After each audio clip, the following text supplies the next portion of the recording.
and I'm a parent of a 24-year-old with severe autism, including very serious and life-threatening self-injury.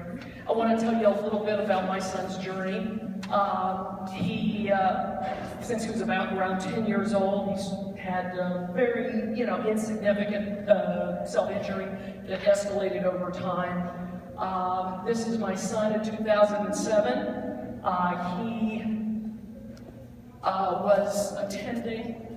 He was attending a fundraiser. See, he's got a tux on. He played the piano. It was a wonderful, wonderful, and very proud night for me.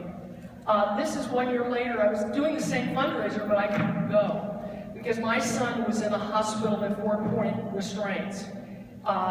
He was there for 3 months. I was there the entire time with my hand in his mouth with gauze so he wouldn't bite his tongue off.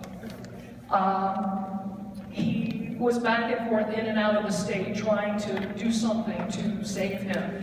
He was 6 feet tall, over 200 pounds, and his weight was reduced to 104 pounds. We almost lost him.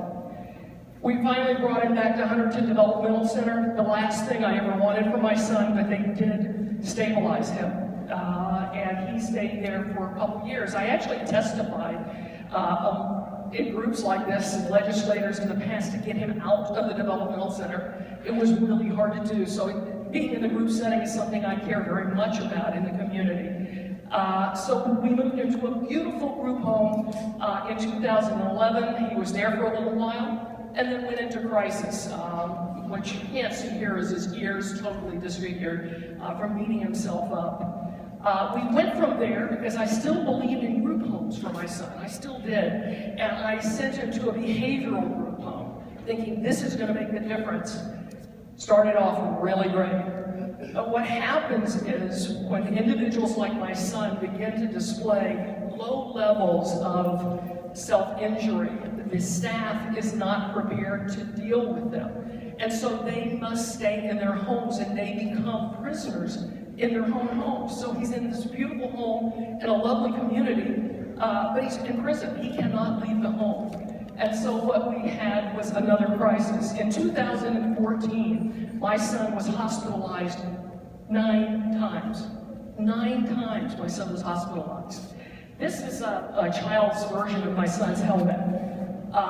We had this helmet made especially for him. His has big ear, because he hit his ear so many times, huge. Had to, have the special made because the ones that were being used, he would rip off and hurt himself.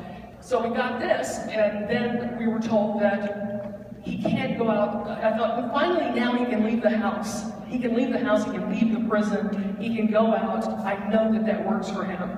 But this was too stigmatizing. This was, he couldn't go out in this, so he was relegated once again to his home. So now he goes to Bancroft, the Lakeside Community Program, where he can go out in this helmet. Don't worry about being stigmatized.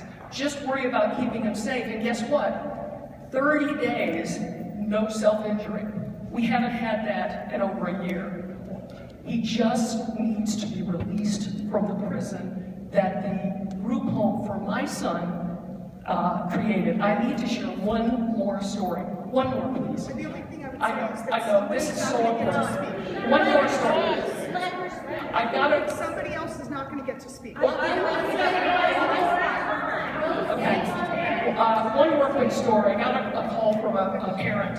Very different situation than my son. It was a woman who had a son who was 6 feet tall, 200 pounds, and African American. And she told me, I am so petrified that my son is going to get out of the house and either be shot or incarcerated. There are some people that need a community of support within the larger community. My son and many others.